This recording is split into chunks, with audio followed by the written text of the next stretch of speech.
Hello and welcome everybody. How y'all doing out there? My name is Miss Day and we are here to talk about basic interview questions and how to ace them.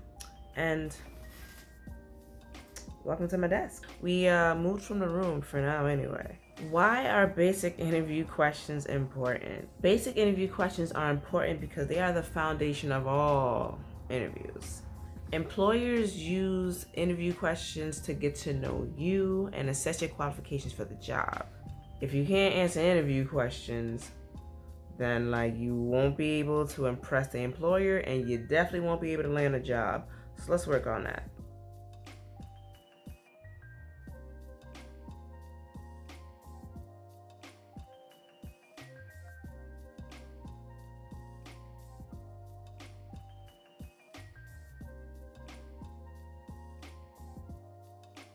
Three good tips that you need to know when going into answering these interview questions is be confident. That's one of them. Be confident. Piggybacking off the last video of one of the tips I gave.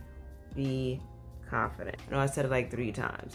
Yes, because if you don't have confidence in you on how you're going to answer these questions, the employer's not going to have confidence in you. Because if you're showing them that you're unsure about what they're asking you, which is just basic questions, then they're not going to be sure if you're even a candidate that they need. You know what I mean? So have that confidence, move forward, and like how I like to go in there, and it's as if I already got the job. So if you already got the job and you know that you're qualified, why wouldn't you be confident? The second one, be specific. You want to try to give examples of any type of situation that you've been in that shows that you have experience and it shows that you got the skills to be able to handle whatever this role may come with. And be honest. The last one is be honest, because if you're not trying to be honest and you're trying to be someone that you're not, the employer can just see right on through that. So be honest, be honest, be honest. And I mean, shoot, sometimes employers even hire people who don't even have experience. Like one of the last jobs I've had, there was a girl who's never been a supervisor before, but you know what? They needed people, so she wanted to be a supervisor. I guess she proved her skill during that interview, and she got in there. And it's like, if she can do it, why can't everybody else? You know? So if she can do it, you can do it. If I can do it, you can do it. And I'm just a normal ass person. Now, let's talk about common basic interview questions. So tell me a little about yourself. Towards the end of my last video when I spoke about the 30-second elevator pitch, that's where you use this. A 30-second elevator pitch is pretty much giving the basics about you. It has your education, it has what you've done, and it has what you're doing now. For example, let me give you mine. As you may know, my name is Miss Day, and I have a bachelor's degree in communications media management from SUNY Fredonia. I have been a supervisor for at least 8 years working in different establishments like Starbucks and Sweetgreen. And I am looking to elevate my career to be an assistant manager. That's it. So yours would be something similar to that. You don't have to say your name if you don't have a crazy interesting name like I do. And I mean, yeah, of course my real name isn't Miss Day, but just saying, whatever your name may be, you could say that, or you could just start off as you may know, I am a college graduate from whatever school it is with a bachelor's degree in so and so, or your associates in so and so. But just keep everything brief. You want it to be in 30 seconds because you don't want to take up their time and they don't want to take up your time either. So don't be like awkwardly short, but just like how I flowed, you want to flow the same way. So the thing about the elevator pitch is that you want to practice it. Get your 30-second timer ready, okay? So write down what you need, which is your education, what you've been doing, and what you're doing now. Add your little spin to the end, like what I did, like, oh, and I'm looking to become this because I have these certain leadership qualities or yada yada. But you want to keep it within 30 seconds. It'll do you good. Yo, if you mess up, it's okay. It's all right if you mess up. Like, for example, if you said something out of order, like if you said like, hey, I've been doing this, X, Y, and Z, and I've been a college graduate from this year, from this school, they don't know your story. Only you do. So if you somehow screw up from what you figured that you wanted to say, play it off, all right? We out here to play a role, and you need to play it. You got this. Why are you interested in this position? You want to make sure you do your research. You want to do your research because it helps you get to connect with the company on why you even like them and why you're interested. This way you'll be able to answer the question on why you're interested. But first you want to highlight your skills and experience. And when it comes to explaining why you're interested in this position, you can talk about, yeah, I like this company because, for example, if they did a fundraiser and they help get kids back to school with clothes and food, they're like, yeah, I like this company because they align with my values. That's something you can talk about. So you want to talk about what you like about the position and the company. For example, if it was Barnes & Nobles, I am interested in this position because I am passionate about books and reading. I have been following Barnes & Nobles for some time now, and I am impressed by your commitment to promoting literacy and making books accessible to everyone.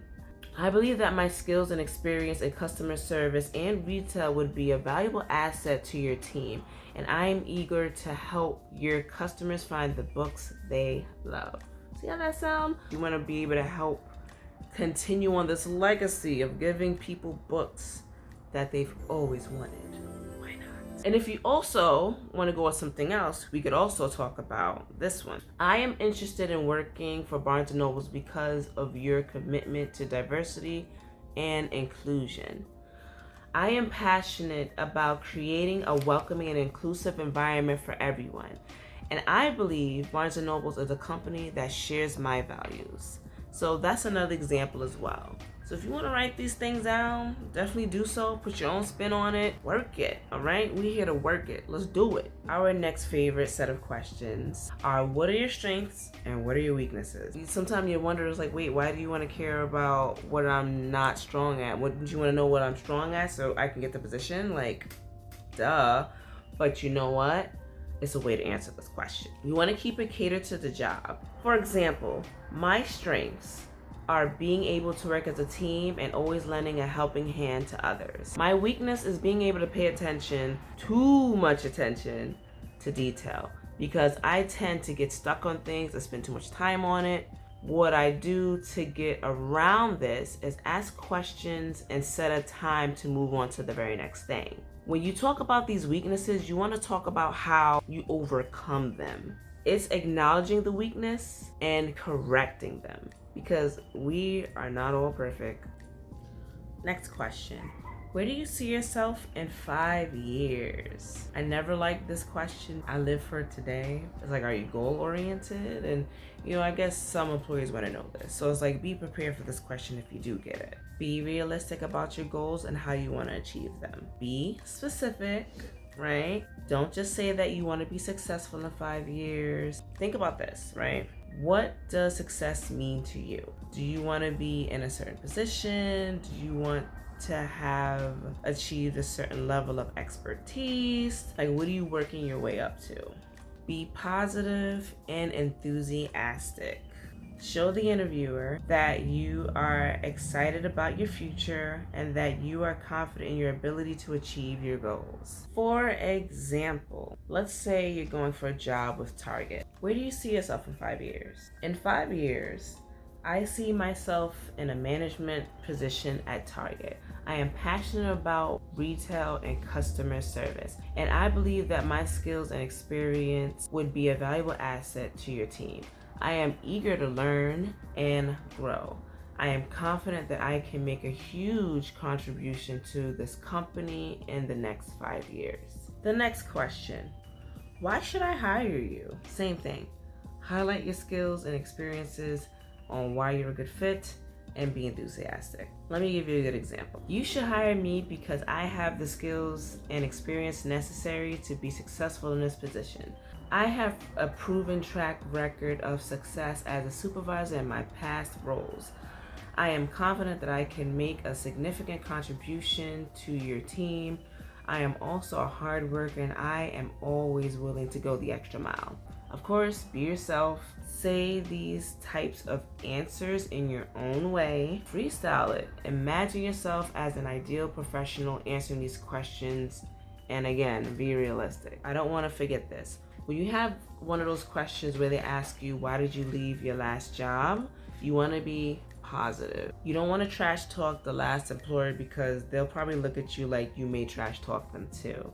Think about this like dating. You want to be your best representative. You could say things like, I left my last job because I was looking for a new challenge in a fast-paced environment. I've learned everything that I needed to know within that current role. And I believe this position with this company would be a great opportunity for me to enhance my skills and contribute to your team. Thank you guys for watching. I hope this video was helpful.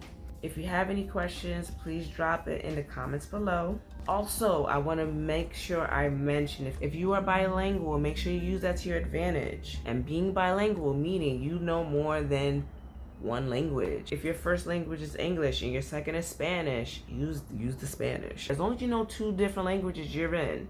Do your research. Like, for example, you could just Google it and be like, let's say if you're going in for being a cashier, right? So Google how much a cashier makes, knowing Spanish or being bilingual, and you'll see that being bilingual, you can make up to like $20 an hour. Depending on where you are, of course, you could make sure you're being specific. Like, for example, I'm in New York City. I would put something about being a cashier in New York City. So you want to be specific to where you are and ask how much employers are paying for this role in this area. Then you can try to like negotiate your pay. So just like I mentioned earlier, when you're out there dating and you're meeting that other person, you're meeting their representative. You're not meeting the initial them yet. This is the person that they want the world to see. So when you go out to these interviews, you want to be your best representative. I hope these are good tips. I hope they help. And mwah, I'll see you next time.